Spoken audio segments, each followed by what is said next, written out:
So let's get started with our session.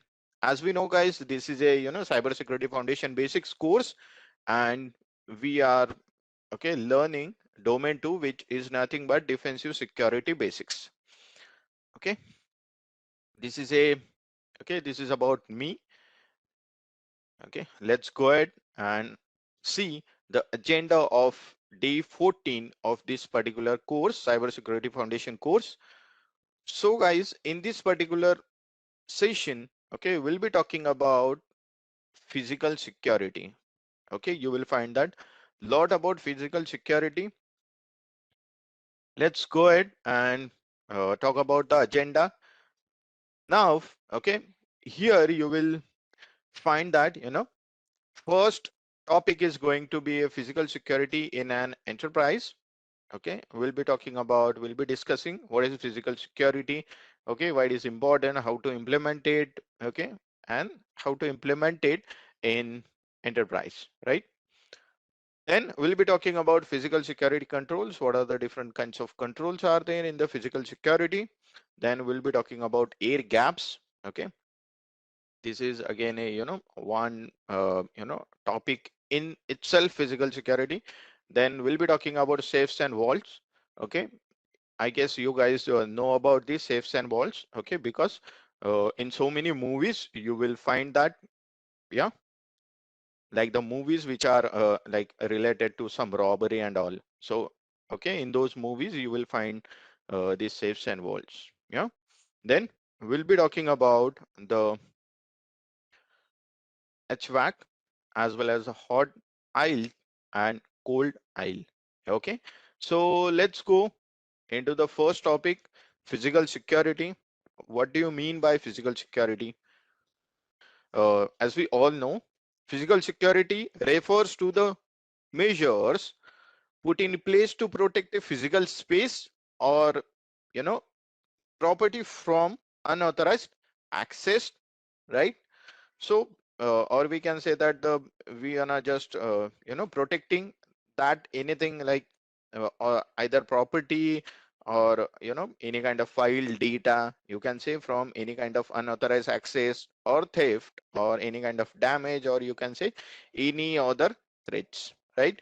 So this can include various security measures such as fences, gates, different kinds of locks, security cameras, alarms, and security personals as well. As we know, physical security is very much important for ensuring the safety and security of people, we can say assets and information, right? Or any data that is very much important for the organization, right? And it is used to safeguard buildings as well, either equipments, data centers, and other physical spaces from potential threats such as theft, vandalism, natural disasters, or even terrorist attacks, right? Like we can say physical security can be tailored to meet the specific needs of an organization or location, and often involves a combination of different security measures that work together to prove a layered defense system. So it is an essential component of overall security strategies and is often complemented by other security measures such as cyber security and access control systems, right? So guys, do you know about like there is one one video on YouTube, you will find that about Google Security Center, Google Data Security Centers. So like there is almost 6 layers of security is there, for a Google data center. Okay, like, and I must say, you should watch that video to understand physical security in better manner. Okay, because data security is one of the reason, okay, in defensive security, like we are talking about cyber security, right?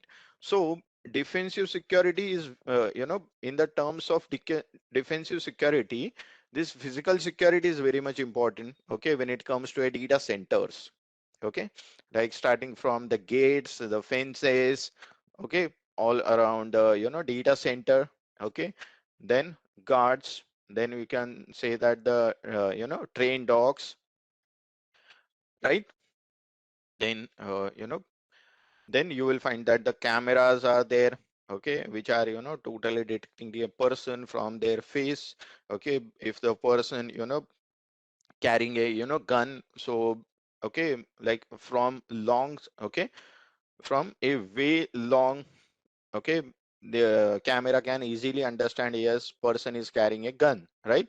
So they will, already, uh, you know just 24 by 7s, okay, the, gods are there, they are, just checking the surveillance, okay, so they can handle with that particular scenario, okay. So you will find that in the Google Security Center, okay, Google Data Center, you will find that 6 layers of security, right? So let's go ahead and see how physical security works, okay. So as we know how physical security works, okay, so basically it works by creating layers of protection around a physical space, right, or a property to prevent unauthorized access, theft, damage, or you can say other threats, right? So as we know, there are several components of physical security that work together to provide a comprehensive defense system, and this may include perimeter security, like, so what is perimeter security, guys? So perimeter security basically involves creating a physical boundary around a property using any kind of, fencing, the walls, or, other barriers to prevent unauthorized access, you know, access control measures such as creating gates or checkpoints also be a, also be used to, you know, control entry as well. Then what about next? Access control.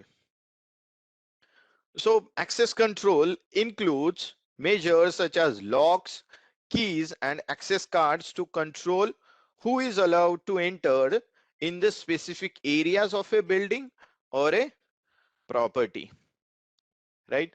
Like by using their card or their biometric, or, like a lot of things are there, okay, in the access control, right? So what about next is nothing but surveillance, okay. So you will find that, yes, CCTV, okay, if you see like in, like like in our day-to-day life as well, okay, like see if you are working something somewhere in an organization, so you will find that the, all over the camera CCTVs, okay, will be there definitely, okay, to, okay, protect from any kind of theft, or you can say that the data loss, right? So that this surveillance includes security cameras, any kind of, sensors, right? Or like if you are, if someone carrying a bag, okay, inside the organization, so for that sensor will be there, okay, or any, the guard will be there, okay, to, see what's inside the bag, right? And other monitoring devices, okay, are used to detect and, and basically deter threats and to provide evidence in the event of a security breach, right? Then what about next? Alarms and alerts. Okay, sometimes you will find that, okay, in an organization, okay, one of the room is very much important. In that room you will find that the data stored, or, some confidential files will be there, okay. So like like in that particular room, okay, no one like can enter, okay, except few peoples, or, authorized person of that particular organization, like their management team, right? So for that scenario, okay, it is very much important, alarms and alerts. Okay, if someone's okay without permission trying to enter in that particular room, so you know you will see that the alarms will be on, or alerts will be there. Okay, like as I mentioned, okay, like security alarms and alerts can be used to notify security personnel or law enforcement of a security breach or any kind of threat. Okay, in banks you will find that, okay, this kind of system, okay, of like to protect from the robbery, okay, robbery, right? Then what about next is going to be security personnel. So as we know, okay, trained security personnel can provide an additional layer of protection through patrols and monitoring, you can say, as well as rapid response to security incidents. Okay, like in Google data center you will find that the security guards patrolling, okay, in the vehicles with the guns and all. Okay, so that's the case. So effective physical security involves identifying potential threats, assessing vulnerabilities, and implementing appropriate security measures to mitigate those risks. Okay, and it is an ongoing process that requires regular review and evaluation to ensure that security measures remain effective and up to date. Okay, like if you are working in an organization, so you will definitely find that, okay, like regularly basis, like around, okay, like after 2 to 3 months, okay, the guards, the security guards, okay, like they will be doing a mock, if some incident happen, okay, regarding any kind of uh, part of any bad thing happen, so at that time those security guards, okay, for that, okay, particular scenario, okay, they are doing training uh, in mock training, I would say. Okay, for in each and every like after 2 and 3 months, right? So that kind of training is also important. Now, okay, like you will find that, okay, this physical security, you will find that in an organization, in the bank, or in any kind of sometimes homes as well. Okay, if someone who is a very reputed person, okay, or influential person, so okay, in that, okay, in his home you will find that this kind of, okay, these things as well, right? Now let us talk about what about physical security in an enterprise. Again the same, okay, again the same. As we know, physical security in an enterprise refers to the measures put in place to protect the physical assets, property, and personnel of a business organizations, right? So these security measures are designed to safeguard and physical space of an enterprise from various threats such as we know, thefts, vandalism, natural disaster, and any kind of unauthorized access. So as we know, access control systems will be there. Okay, as we already know, like our smart cards, biometric scanners will be there. Okay, to basically restrict, okay, the unauthorized person to enter into the enterprise, right? Then you will always find CCTV and surveillance, okay, in an enterprise to always they are 24/7, they are you know just recording the videos, you know to avoid any kind of security breach. Okay, then intrusion detection system, like as we know, you will find that intrusion detection systems such as motion sensors or door alarms, basically these are, okay, these things are used to detect and alert security personnel of unauthorized entry into restricted areas that I mentioned in like already in the session. Then perimeter security, as we discussed already, okay, and as well as security personnel. Okay, so physical security is a in an enterprise is very much essential for protecting assets, as we you know, and we can say personal and intellectual property. Okay, because you will find that in an enterprise it is very important, like their assets are very much important for them. Okay, now what are the, you know, different why we say, you know, physical security is important? What are the different aspects are there? Okay, from that, okay, we can say that particular, you know, physical security is very much important. Okay, yes, there are, you know, there are so many types of social engineering attacks. You will find that, okay, that can be, you know, that can be prevented by using social physical security, right? There are a lot of,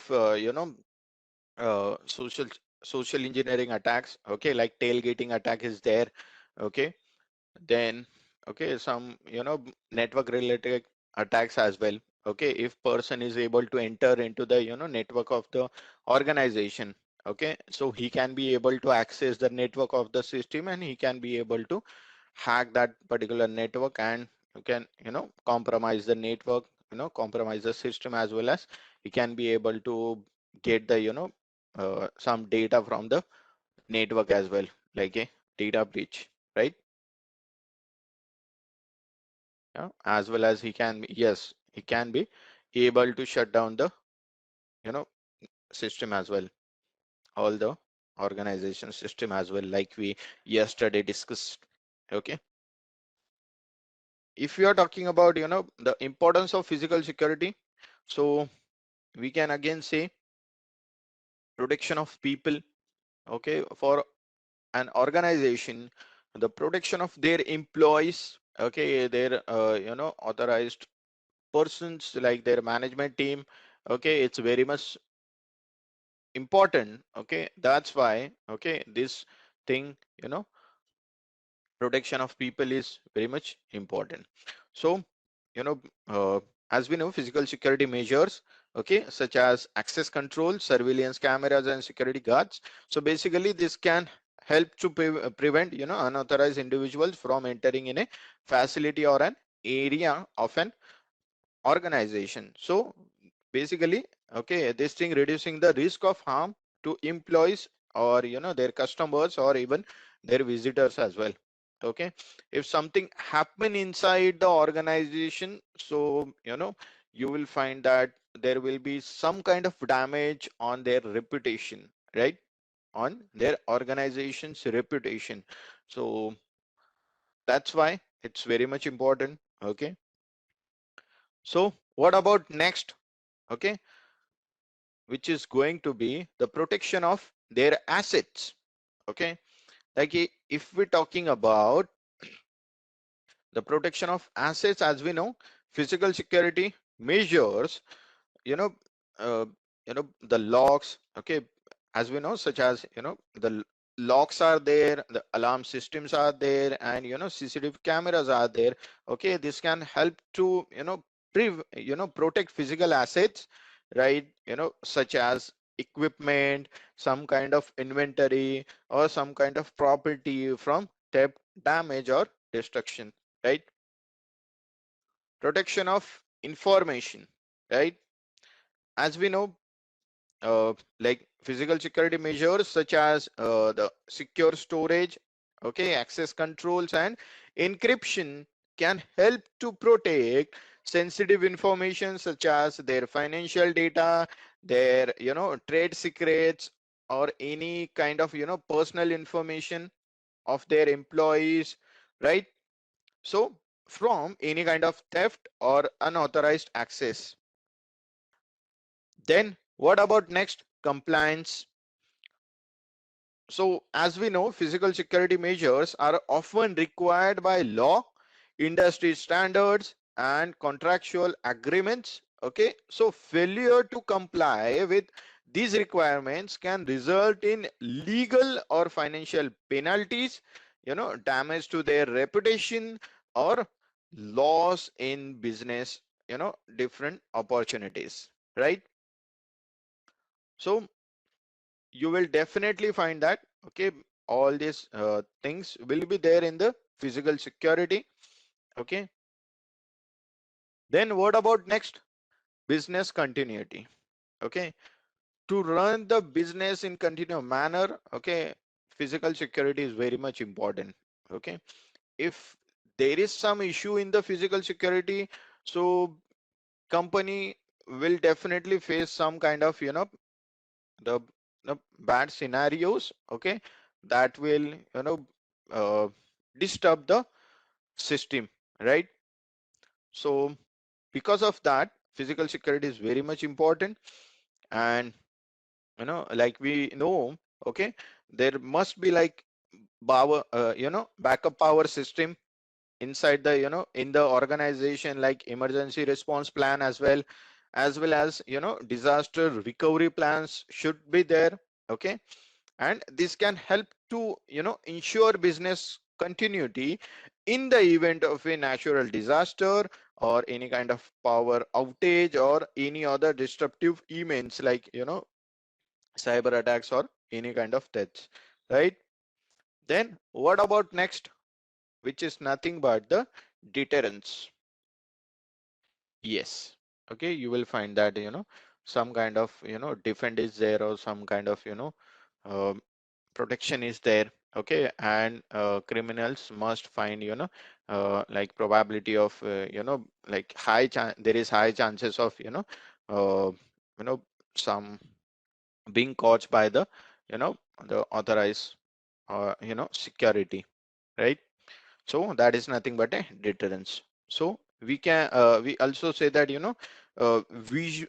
visible physical security measures, such as security cameras, their alarms, and security personals, right? So they can serve as a deterrent, right, to potential attackers or criminals, as they may be less likely to attempt an attack if they perceive that the risk of being caught is very, very high, right? Now let's go ahead and see the next term, which is nothing but the reputation. As I mentioned, okay, previously, like the reputation is very much important for an organization.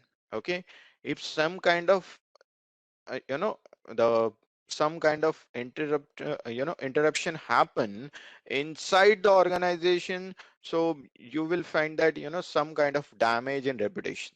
Okay, so we can say it is a effective physical security. Okay, and basically it can enhance an organization's reputation by demonstrating that it takes the safety and security of its employees, their customers, and assets seriously. So this can help attract, okay, this can help to basically attract customers, their investors and business partners, and enhance brand value, right? Then what about next? Risk management. Okay, physical security measures are a critical component of a comprehensive risk management strategy. Okay, so by and identifying and mitigating physical security risk, organizations definitely reduce the likelihood and basically the impact of security incidents, and they can improve overall risk posture, right? So next term, incident response. Now guys, as we know, physical security measures, okay, such as access controls and surveillance systems, okay, they can provide valuable data and evidence in the event of a security incident, you know so that basically helping an organizations to identify and respond to the different kinds of threats more effectively, right? Then guys, next thing is that competitive advantage. Okay, like uh, like in some industries, okay, physical security can be a competitive advantage. Like for example, in a data center, okay, that has robust physical security measures in place, maybe able to attract more customers by providing a higher level of assurance that their data is safe and secure. Okay, so data center will be there. Second thing, banks. Okay, if you see, there is very tight physical security, okay, all over the, okay, okay, all around the bank. So you will definitely find that okay, your money is safe inside that particular bank, right? So overall, we can say that physical security is very much important for a wide range of reasons, including protecting people, their assets, and their information. Okay, complying with the legal and industry requirements. Okay, and maintaining business continuity and enhancing their reputation and competitive advantage as well, right? Now, okay, let me discuss few real life incidents with you. Okay, those incidents, okay, will basically demonstrate the importance of physical security. Okay, right, and those incidents we many times discussed in the sessions as well. Like one of the example is nothing but target data breach. Okay, target data breach, as we know. So okay, basically in, we can say like that incident happened in 2013. Okay, and Target Corporation basically suffered a massive data breach, right?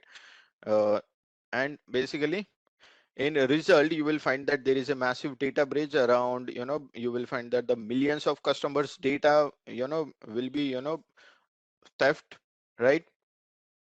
Like their credit card details, their personal information. Okay, so basically the attackers gained access to target's network through a third party HVAC. Okay, so we'll be exploring this HVAC. Okay, what is HVAC? So if you know, so we can say that like HVAC. So HVAC stands for heating, ventilation, and air conditioning, right? So heating, ventilation, and you know air conditioning, right? So this is going to be the HVAC. So basically the attackers able to enter inside the company. They will be able to gain access inside the company, inside their target's network through a third party HVAC. Okay, so a HVAC vendor is there, third party HVAC vendor. Okay, and that had access to the company's network. Okay, so basically because of this, okay, yes, repairing vendors, right? So because of that particular incident, okay, the attackers able to access the millions of customers data of targets. Okay, and they able to get the data of their custom credit cards and their personal information. So you, okay, just imagine how hard it is. Like if someone who know the credit card details, so he can be able to withdraw, you know you know the thing. Okay, he can do anything. Okay, before that card block, right? So this particular incident highlighted the importance of proper vendor management and physical security controls to limit access to sensitive areas, right? Then like there is a popular incident is there, like that happened in I guess in 2015. Okay, um, the name is nothing but the Hatton Garden safe deposit burglary. Okay, so basically in 2015, a group of thieves in London, okay, broke into a safe deposit facility in the Hatton Garden area, okay, and what they did, they stole an estimated around 200 million euros worth of cash, jewelry, and other valuable assets, right? So the thieves were able to bypass the facilities of the physical security measures, including a reinforced concrete wall and a vault door, and by using heavy duty cutting equipment, this incident demonstrated the importance of regular security assessments, as well as staff training and up to date security technology to protect against determined attackers, right? So basically what they did, they just stole 200 million euros assets, or the worth cash or jewelry or any kind of you know information, right? Now what about next? uh, like there is yet another incident recently happened in 2021, I would say, US Capitol breach. Okay, so like in Jan 2021, okay, a mob of protesters breached the US Capitol building in Washington, okay, like in Washington DC, okay, during a joint session of Congress, okay, and breach resulted in damage to the building, theft of government property, and you know threats to lawmakers and staffs. Okay, so this particular incident also highlighted the importance of physical security controls, such as the access controls, perimeter security, then crowd control measures, okay, in this particular scenario to protect sensitive government facilities from unauthorized access and potential violence, right?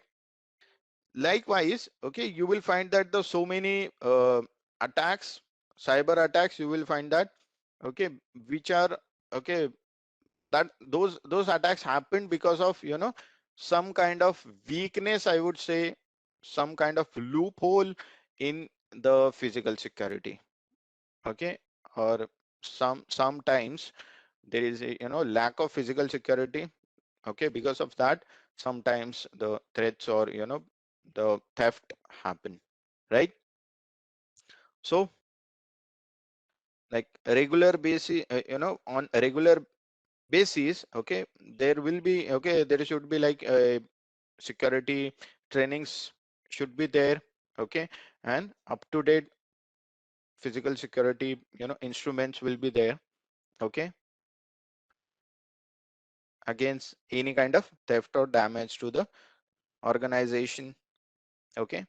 Then let's go ahead and talk about the next thing, which is going to be the physical security controls, okay.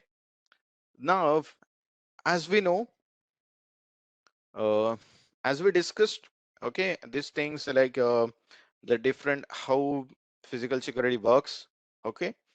So here also you will find that these things, okay, in the controls as well. So physical security controls, we can say also, it's a plays an an important role in defensive security by providing a physical barrier to protect critical assets such as the server of organization, the data centers of banks, or any kind of big organization, I would say, and other sensitive areas as well, okay, like government agencies, okay, like, or any kind of prohibited areas as well.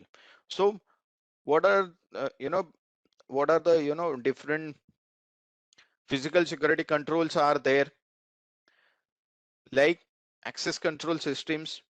Basically, these access control systems restrict entry to secure areas within an organization, right? And these systems can include smart cards, biometric scanners, or keypad entry systems, okay, and that ensure only authorized personnel can enter in restricted areas. Okay, like if I talk about the you know if I talk about the in terms of example, I would say you know the access control systems include like smart card readers, biometric scanners, or keypad, okay, that restrict entry to secure areas within an organization, right? Then what about next, CCTV and surveillance? So as we know, security cameras and other surveillance equipments are used to monitor and record activity within an organization, what is going on inside the organization, and you will find that the around the organization as well. Okay, so these systems can help to deter potential threats and provide valuable evidence in the event of a security breach. So in the next part, you will find that intrusion detection systems, right? There will be some sensors, right? Like intrusion detection systems such as motion detector sensors or alarms.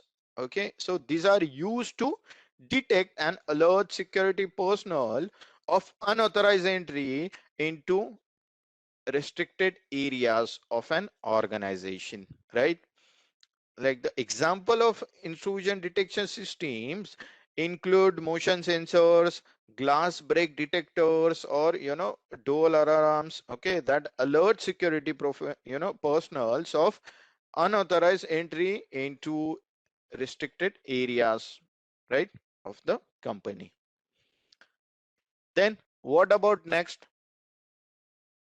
Perimeter security.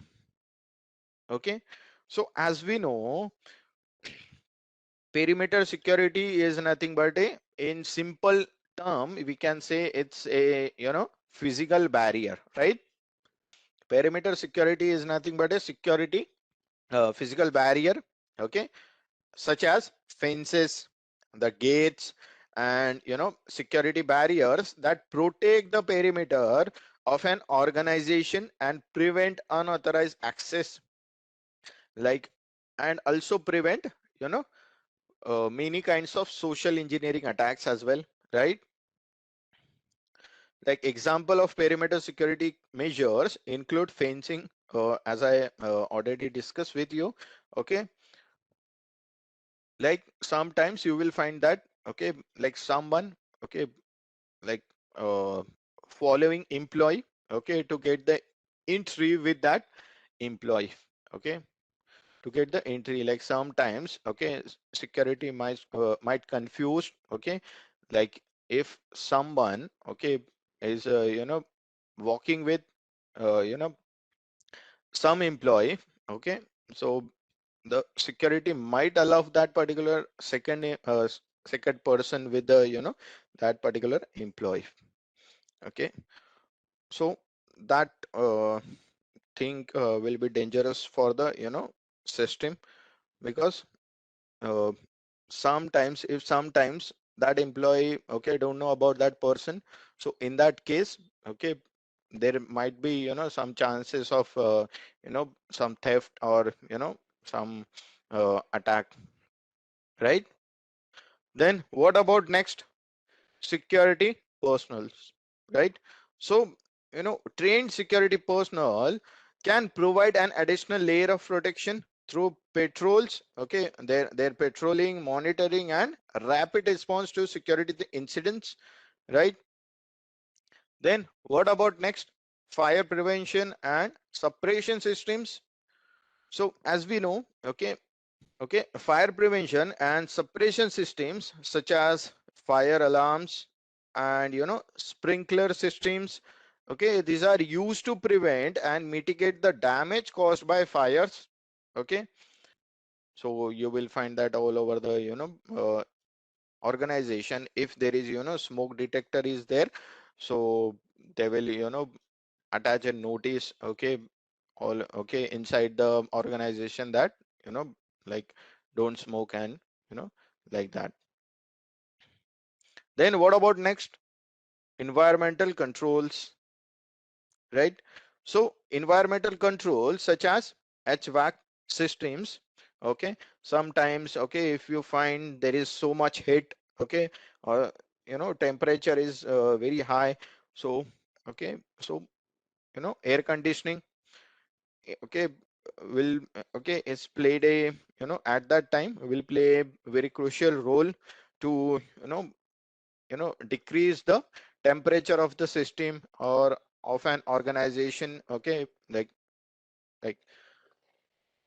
work friendly temperature, okay, they can able to get by using air conditioning, right?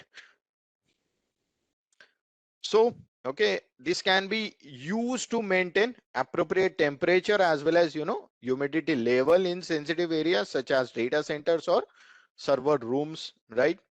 It is again very much important, okay, to maintain the temperature, okay, in those kind of area, right? Sorry. So okay, you will always find the HVAC systems, okay, already installed inside the data centers and server rooms, right? Then what about next, which is going to be the power backup systems, right? So as we know, you know, the power backup systems, okay, such as generators or UPS units, okay, as we discussed in yesterday's session, okay, the use cases of this generator and UPS system. So basically this can be used to ensure that critical systems remain operational, okay, in the event of a power outage, okay. So basically this thing, okay, just define the this you can make sure to the availability of the system, right? So guys, okay, these are the you can say that the different kinds of physical security controls. So guys, okay, uh, that's about the physical security controls. So if you're talking about an air gap, okay, so air gap is a physical security measures, okay. Basically it is used to isolate a computer or a network from other networks or the internet, right? So this, I would say, the this means that there is no physical or logical connection between the isolated systems and any other networks or computer systems, right? So you will find that after that there will be no physical or logical connections between the isolated systems and any other network, or you can say any other computer system, right? So the idea behind an air gap is to create a secure environment that is completely isolated from any external threats or vulnerabilities, right? By preventing any other external access to the isolated system, it is much more difficult for attackers to gain unauthorized access or steal sensitive data, right? Okay, not Sentinel Island. And you will find that, okay, the people okay, those are very isolated, okay, since back 50,000 years, okay, not 50,000, I guess 5,000 years, okay. So which means that, okay, they are not allowing any kind of interruption or any kind of activity in that particular island, okay, from any other person out of that island, right? So that is what I would say air gaps is, okay. Basically it can be isolate a computer like that particular island, okay, and then you will find that that particular computer is completely isolated from any other threats, okay. Those are external threats, okay, not the internal threats, right? Then okay, that is very much that air gaps can definitely then prevent any external access to the that particular isolated system, and it is again very much important for to again we can say to protect our device, and then it will be much more difficult for hackers to hack that device to get the access. Yeah. Now, okay, let us let us talk about the variety of techniques, okay, that can be create air gaps.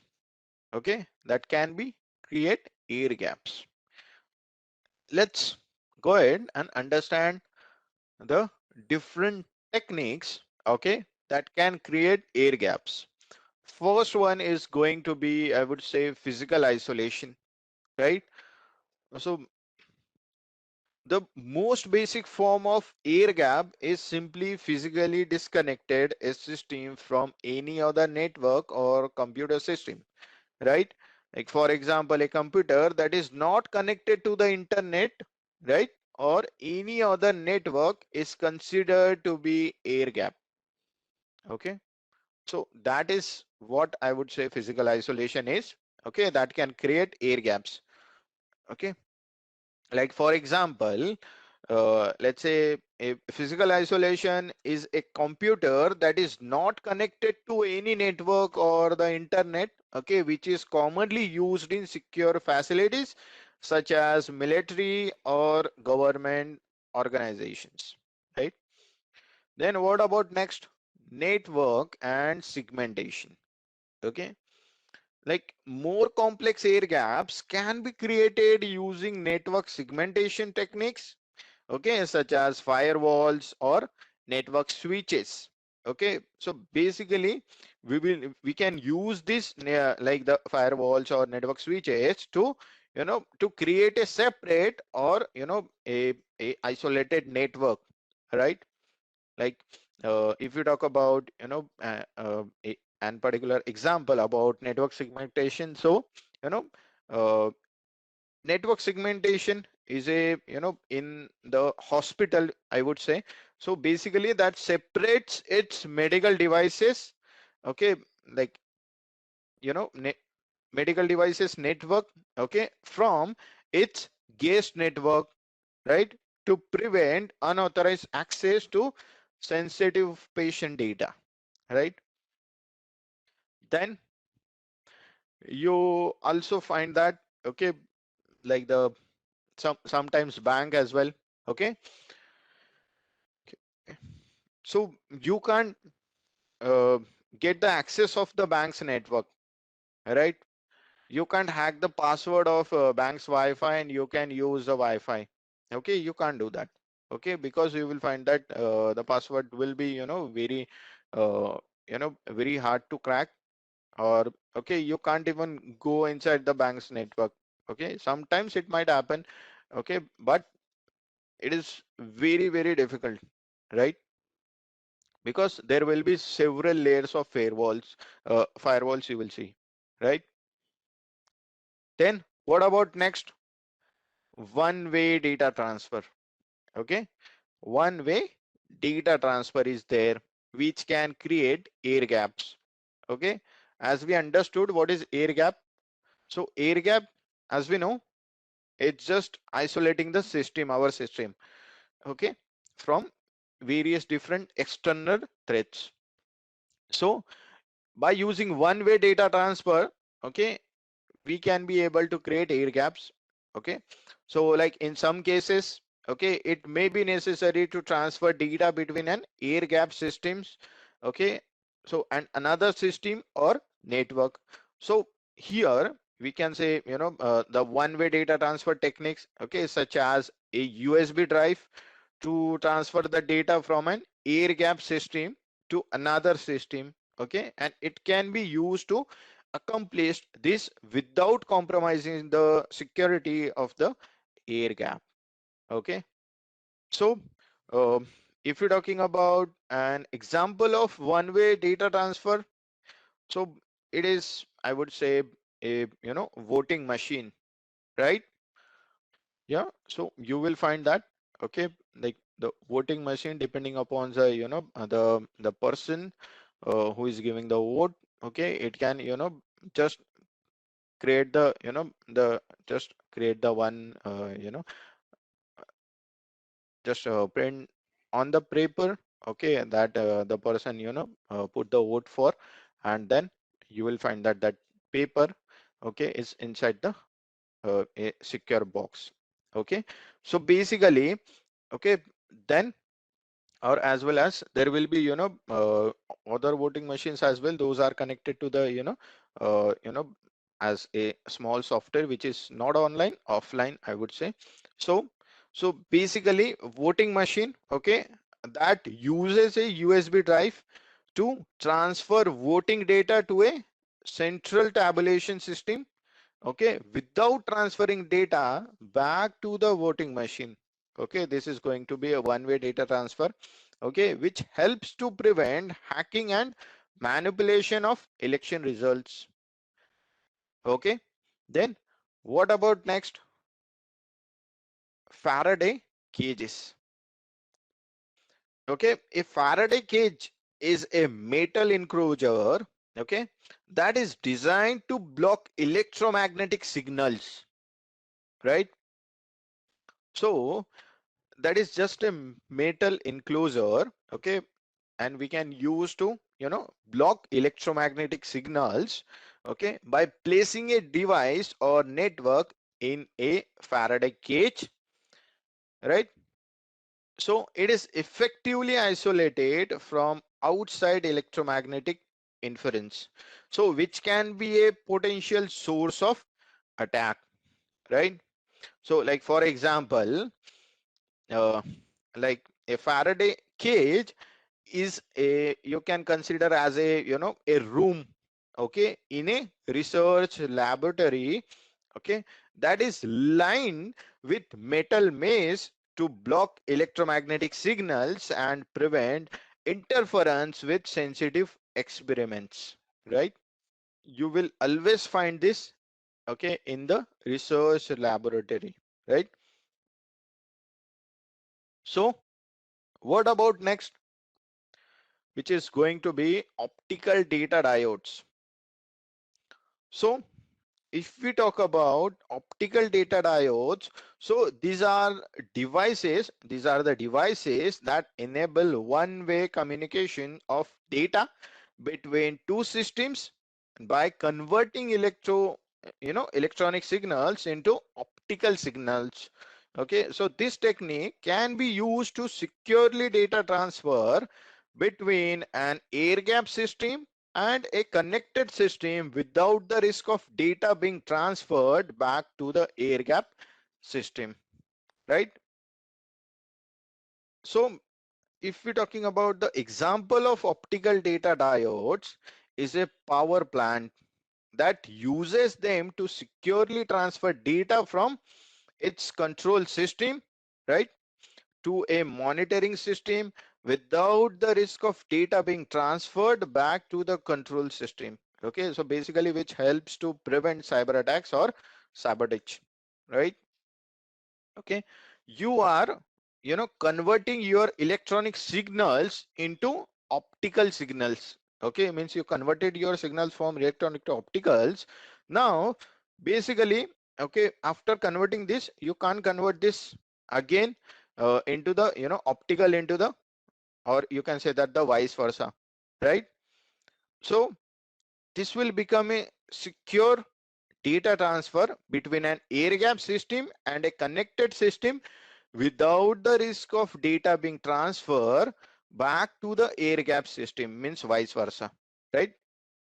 Okay, means you transferred your data from electronic to, optical, and then you share that with other, right, another system, and then there is no option to share again that particular data from that particular system to your previous system.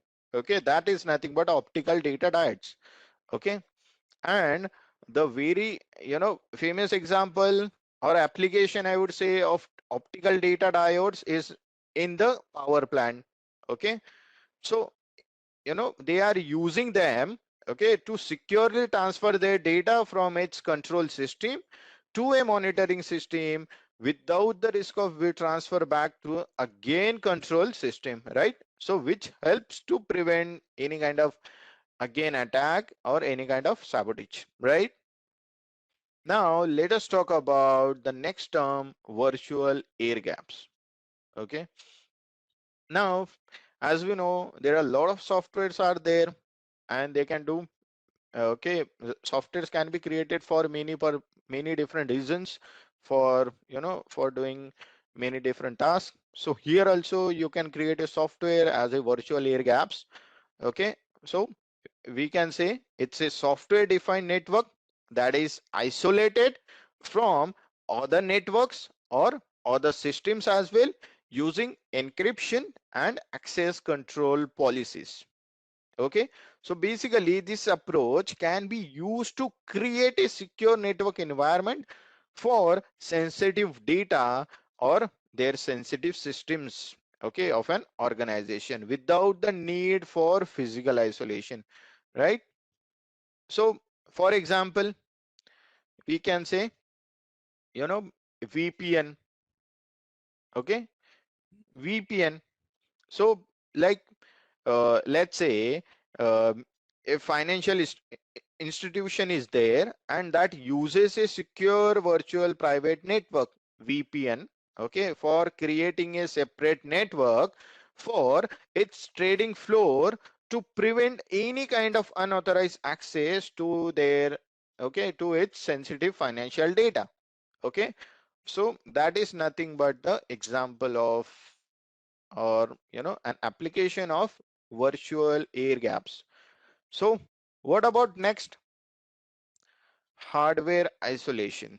Okay, as we understood the physical isolation as well as the few software isolation as well. So now let us talk about hardware isolation. So like in some cases, hardware isolation, okay, can be used to create an air gap. So this can involve physically removing the hard drive from a device or using dedicated hard drive that is not connected to any other system. Okay, so that is nothing but a hardware isolation, right? So example of this hardware isolation is a military drone.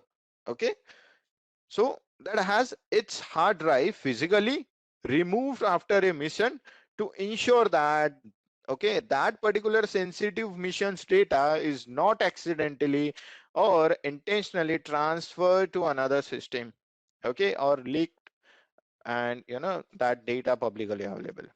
Okay, that's why after each and every mission, the hard drive of drones will be removed, right?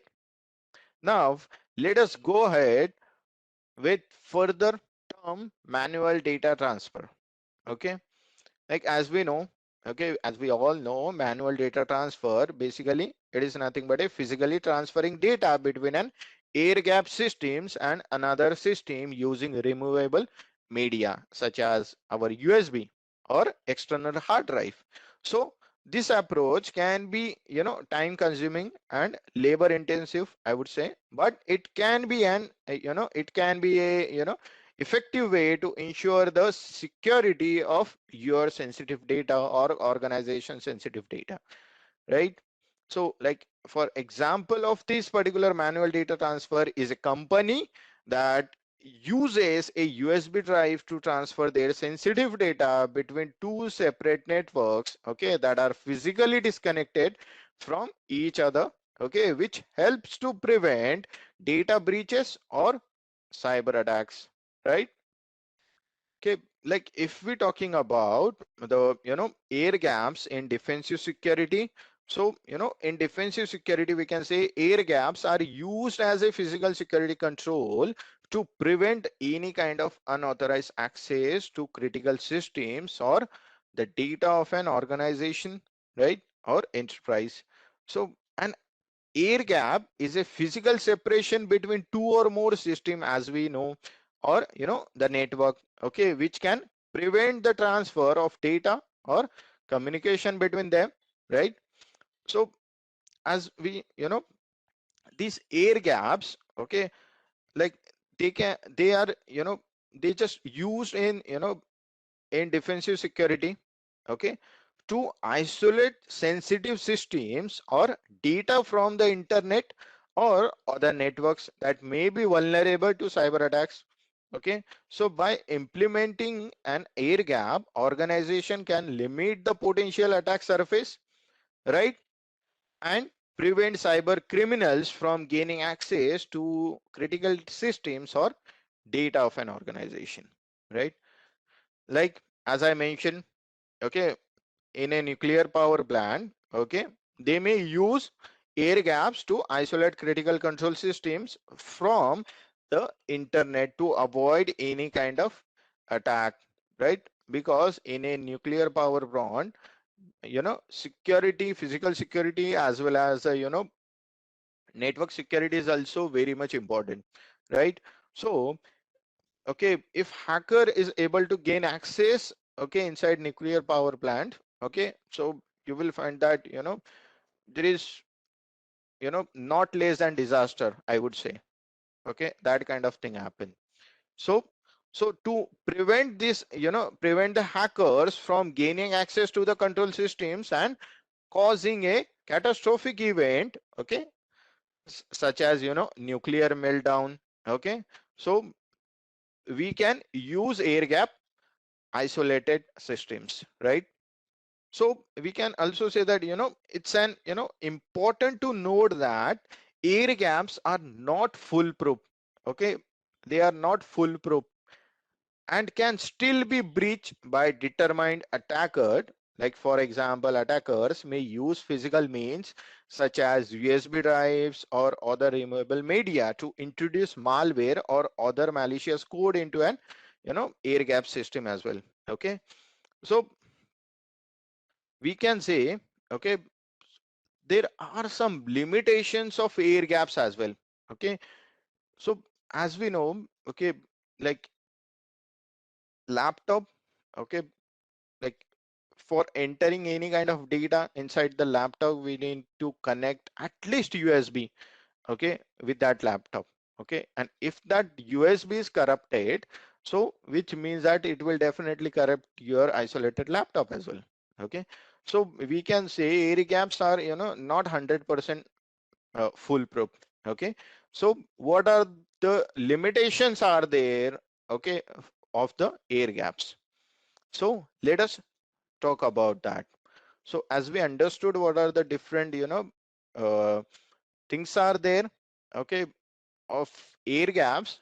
Now let's talk about the limitation. So guys, so as we know, if we are using air gap systems, so you will find that the you know the it will be it is very expensive to implement, right? Like particularly for large organizations, okay, as well as for critical infrastructure systems. Okay, like let's say in a company, okay, if at okay if 100 user, let's say 100 employees are working, okay, and all are using air gap systems, okay, which means isolated systems. Okay, so for communication it will be very difficult, okay, as well as for sending data from one system to other system is again very difficult. Okay, so you will find that the cost is very expensive. Yes, also you will find that you know timing consumption is also increased, right? Yeah, and it will be not possible, okay, in the case of large organization. Like if you are if you have like you are workingly as a freelancer, okay, so you can use okay air gap system, okay, right? But if there is a large system, so it's not possible or it's very difficult to implement air gaps, right? Now okay, if we talk about okay the next limitation is going to be operational complexity. Okay, so as we know, air gap systems require more manual processes, right? As we discussed earlier, so such as transferring data manually via removable media, okay, like USB or hard drive, external hard drive. Okay, so which can be very time consuming, you know and increase the risk of human error. Okay, increase the risk of human error, right? Then what about next? Physical security. Okay, so like air gap systems requires physical security measures, okay, to prevent unauthorized access, such as surveillance cameras, access controls, and restricted access to the physical location of the systems as well, right? Now what about next? Not 100% secure, right? So air gaps are not foolproof, as we discussed before, okay, as they can still be vulnerable to physical attacks or insider threats, right? As we know, insider threats, okay, someone, okay, who is, let's say who is a, your friend, okay, if you are using air gap system, okay, someone who is your friend who can be, able to, come to your home, and he can be able to manage to, get the data from the that particular air gap system or your laptop simply, right?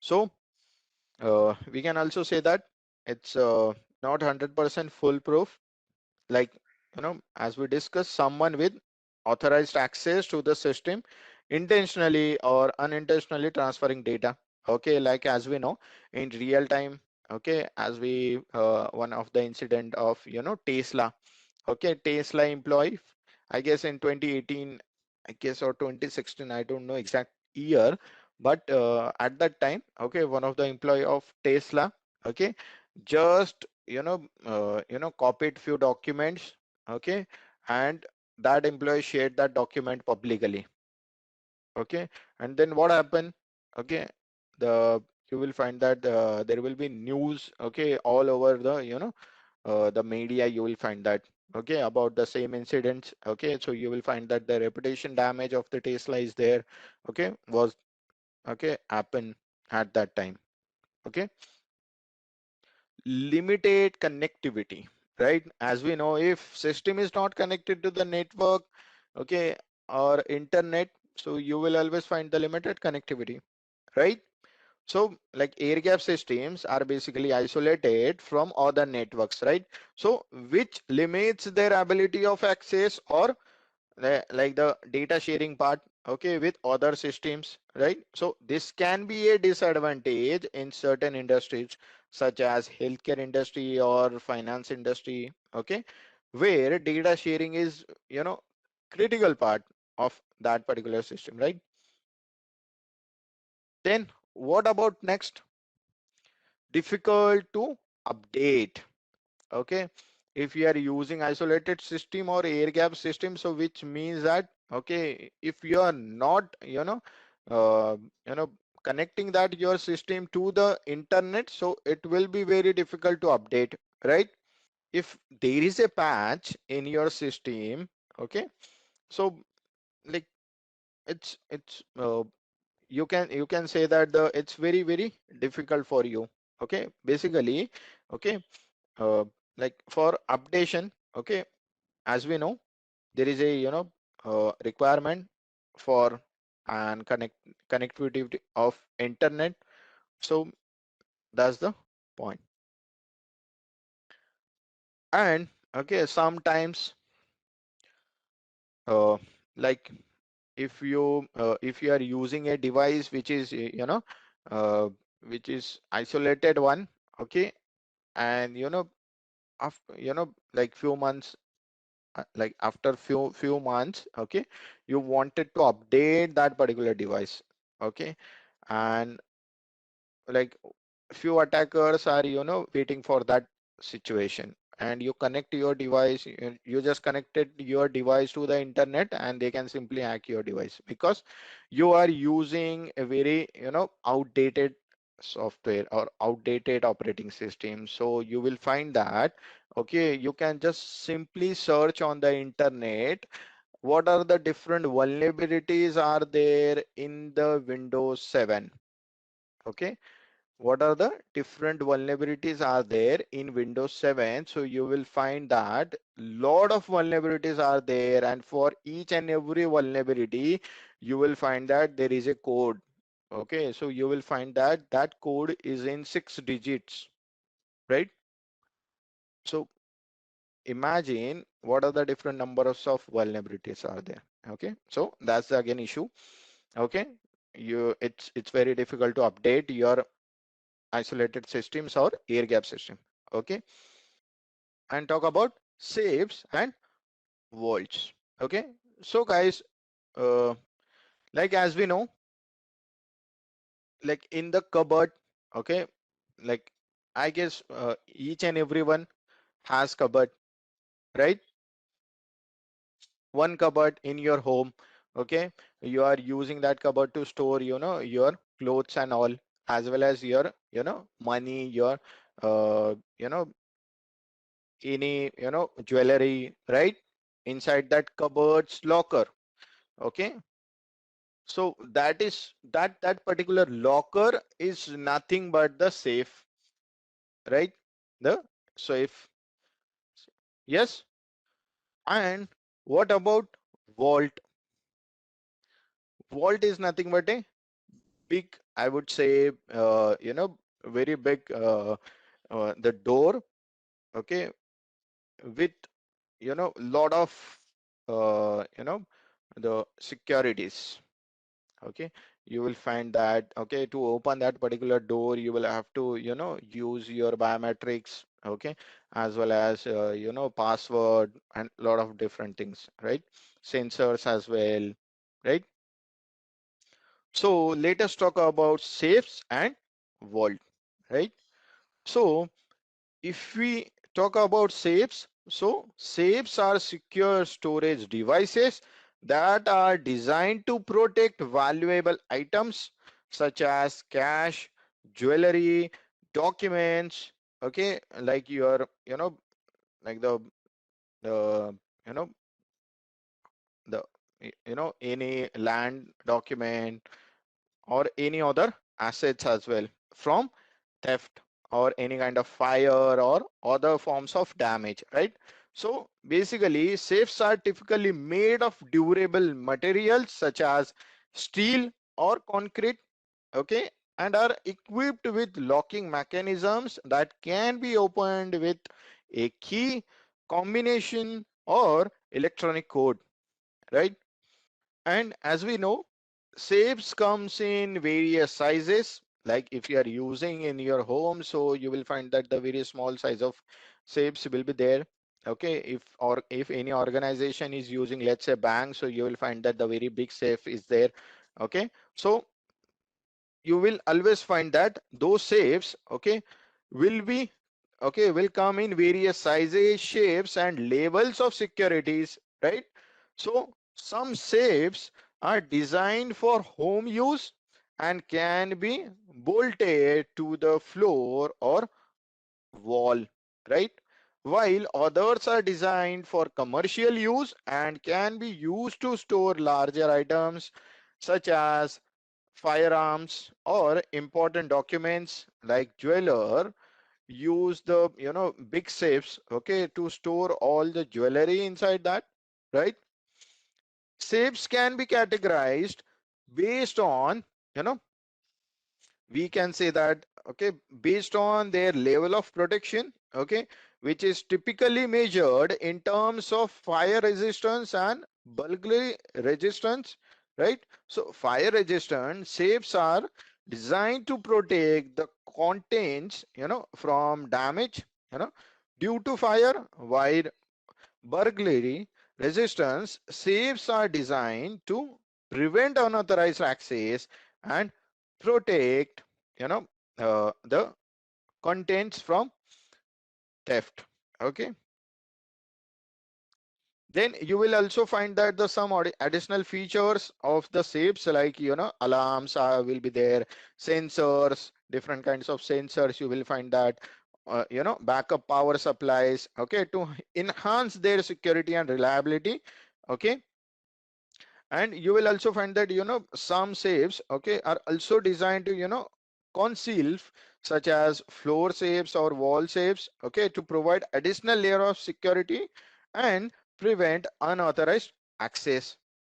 Okay, That is about safes. Now, what about vault? Okay, as we know, vault is a security room, or you can say that the container itself, okay, that is designed to protect valuable items, again, okay, such as money, jewelry, your documents, and any other assets from theft, any kind of fire, or you know other forms of damages as well.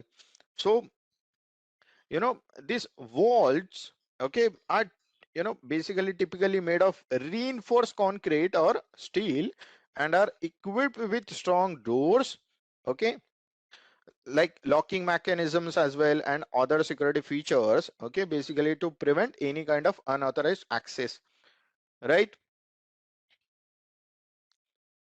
So vaults are commonly used by banks, okay. If you see, vaults are commonly used by banks, okay, any financial institution and government agencies to store large amount of cash, important documents, and other valuables assets, okay. And vaults may also be used to by businesses and individuals to protect their high value items, okay, such as precious metals or artwork as well, okay.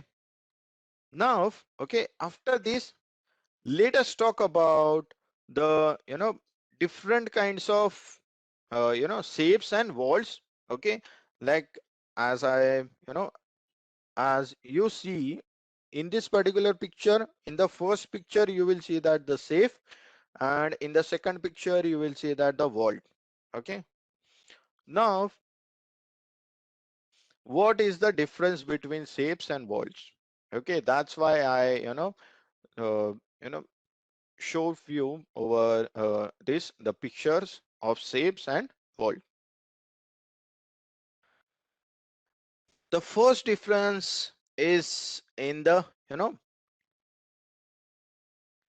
their capacity, okay. Their capacity, I would say, means you see the size, right?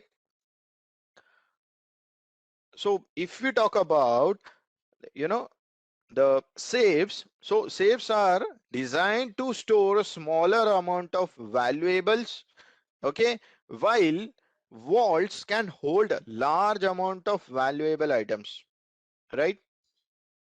Then what about next? Installation, okay.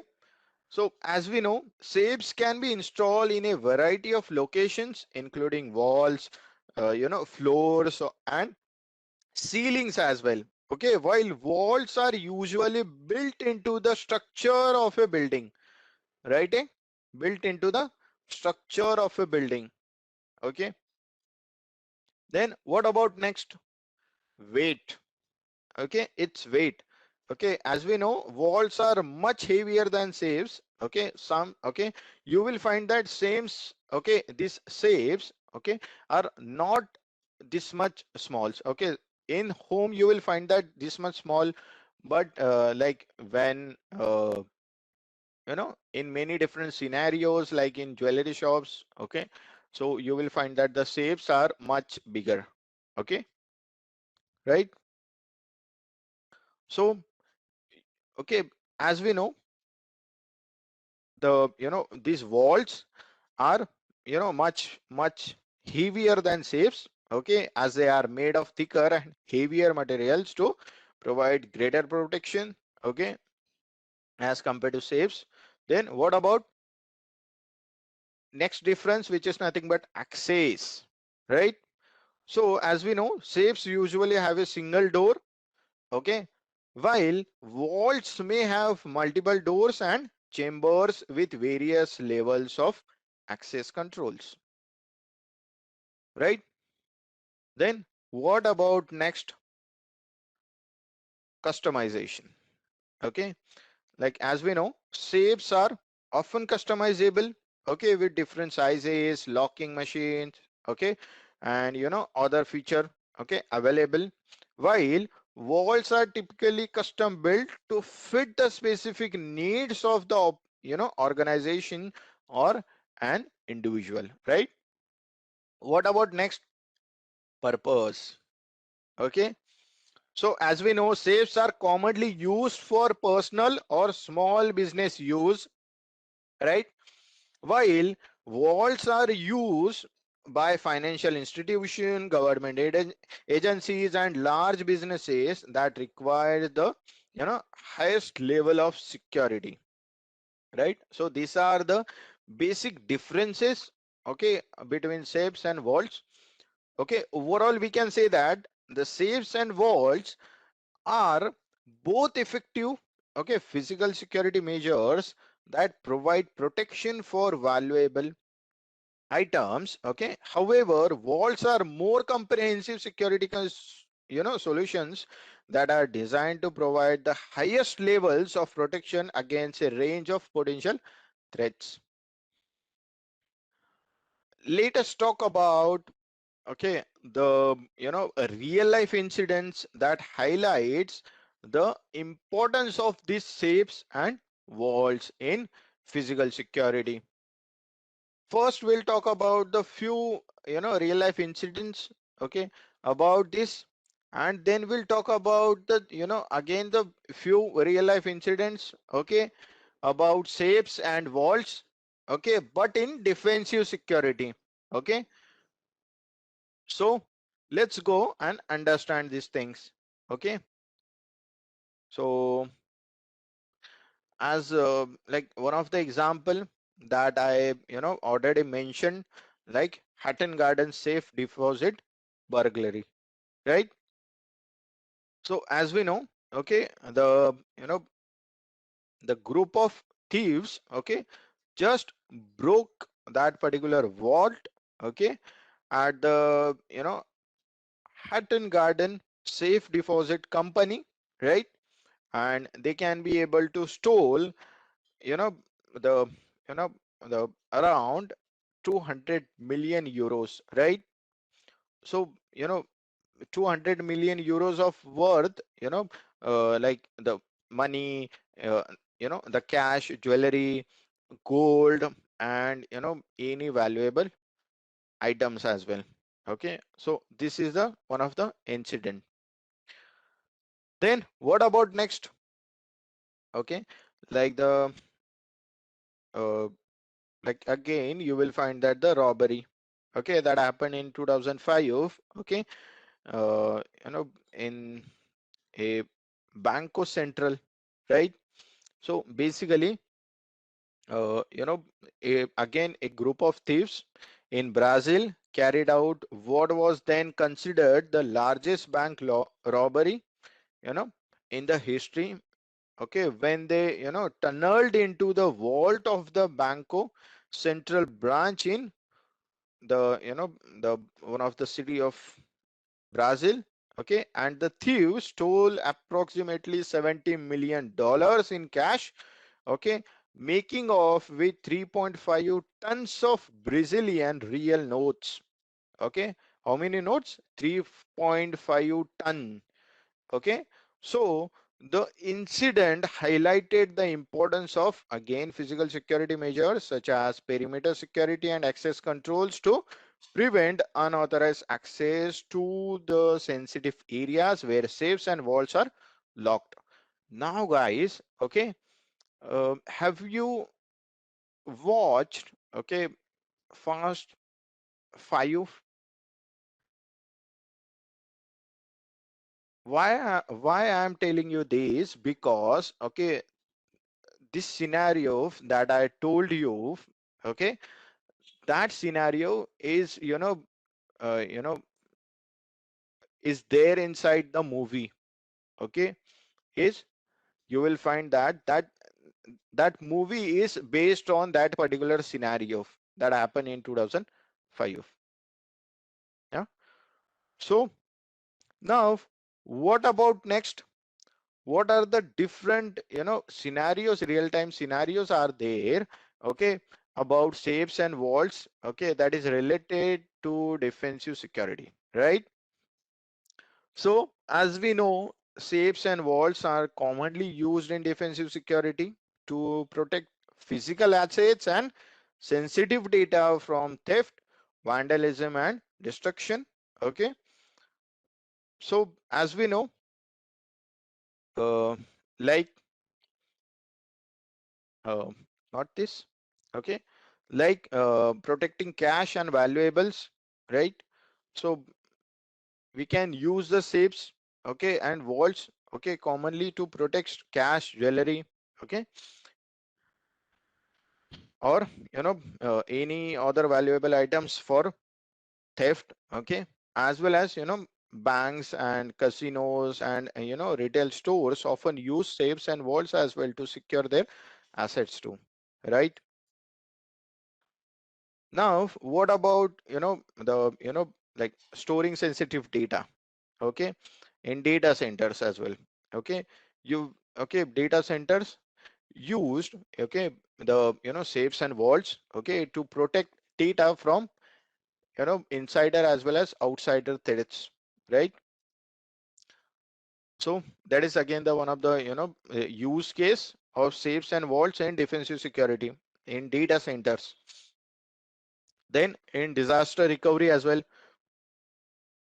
sometimes if disaster happen, okay, so you can save your data, your cash, your jewelry, okay, from that disaster, okay, for that as well you can use that, okay. Then okay, uh, compliance requirement as well, like in some industries, okay, such as healthcare or finance, okay, regulation may require the use of safes and vaults to protect sensitive data, right? Like compliance with these regulations can help to provide legal and financial penalties, okay. So we can say that overall, okay, safety, okay, the safes and vaults are an important part of comprehensive defensive security strategies, providing physical protection for critical assets of data. However, it is important to note that the safes and vaults are not foolproof again and should be used in conjunction with other security controls such as access controls and surveillance systems to provide comprehensive protection against physical security areas. Okay. Now, okay, let us talk about the next term, which is going to be the HVAC. Okay, the hot, okay, aisles and cold aisle, right? So if we're talking about HVAC, so HVAC stands for heating, ventilation, ventilization, okay, and and air conditioning, okay. So HVAC is an important aspect of physical security in data centers and other facilities, okay, that house sensitive electronic equipment, okay. HVAC systems are responsible for regulating the temperature, humidity, and air quality in the environment to ensure that the equipment is operating at optimal levels and is protected from any kind of damage. So like in data center, okay, hot oils and cold oils, okay, are used to manage airflow and temperature. Like in a hot or cold aisles configuration, server racks are arranged, okay, in alternating rows with cold air being supplied to the front of server racks, okay, and hot air being exhausted out of the back of the server racks, okay. So guys, do you know where Microsoft data center is? Like Microsoft's one of the data center is in the sea because of you know the this particular problem, okay, right? So if you wanted to explore more about Microsoft undersea data centers, you can simply search for that, right? So companies, okay, just more used to, okay, create their data centers, okay, in under the sea, okay, to because of, because overcoming this particular problem, right? Like we can, like if we are using these, okay, like, okay, so additionally, okay, we'll have to, regulating temperature as well as humidity levels too. Okay, so HVAC systems also help to control, airborne, contaminants and maintain air quality as well. So this is important in data centers and other facilities, that how sensitive electronic equipment, okay, as airborne contaminants can cause damage to the equipment or interference, with, interfere with its performance as well. Okay, so overall we can say HVAC, the HVAC systems, you know are an important, aspect of, uh, aspects of, physical security in data centers and other facilities, right? That, that how sensitive electronic equipment, and the use of hot aisles and cold aisles is a common technique for uh, you know managing airflows and maintaining optimal temperature conditions for the equipments, right? Then let's go ahead and understand HVAC in defensive security. Okay, heating, ventilation, and air conditioning systems are an again important part of defensive security, as they play a critical role in maintaining the optimal operating conditions for sensitive equipment and data centers like SOC, right? So as we know, like SOC is one of the very powerful, defensive security tool, SOC, security operation center. Okay, so where HVAC can be useful, right? Like as we know, okay, in defensive security, okay, let's talk about, the different use cases for this. Okay, like to maintain temperature and humidity control, right? HY systems are basically used to maintain optimal temperature and humidity level in data centers, okay, and other sensitive areas, right? So this helps to prevent damage to sensitive equipment and data due to environmental factors, right? Then controlling airflows. So hot aisle and, cold aisle design, you know is, okay, these two designs is used to control airflows within, data centers, improving cooling efficiency and reducing energy consumption. Okay, so by using this aisles configuration, hot and cold, okay, server racks are arranged so that the hot exhaust air from one row of the server is directed into the hot aisles, while cool air is directed into the cold aisles, right? Then what about next? Fire suppression. So if we talk about, again, the HVAC systems can be equipped with fire suppression systems such as pre-action sprinklers or clean agent systems. So, to quickly detect and extinguish fire sensors, okay, in sensitive areas, right? Then what about next, which is going to be the filtration and air quality, right? Filtration and air quality. So again, we can say HVAC systems can filter out dust, dirt, or other contaminants. Okay, and it can improve air quality and reducing the risk of equipment failure due to contamination, right?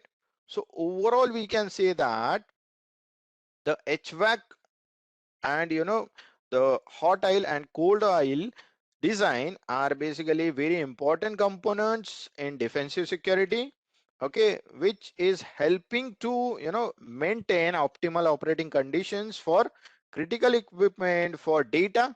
Proper design, installation and maintenance of HVAC systems can help to reduce the risk of equipment failures and improve the overall security and reliability of data centers and other security areas like SOC security operation centers, right? Okay, like there are a lot of, okay, if I mention few, so like Amazon web service outage. Okay, that outage happened in 2017, right? And you know in that case, okay, uh, like the AWS basically suffered a major outage that affected numerous websites and online services. So basically the outage was caused by a simple human error, right? As as we discussed in previous sessions as well. So an engineer mistakenly turn off too many servers in a single data center. Okay, so basically that incident highlight the importance of HVAC in, okay, right? So like that you will find that the so many incidents like target data breach, okay,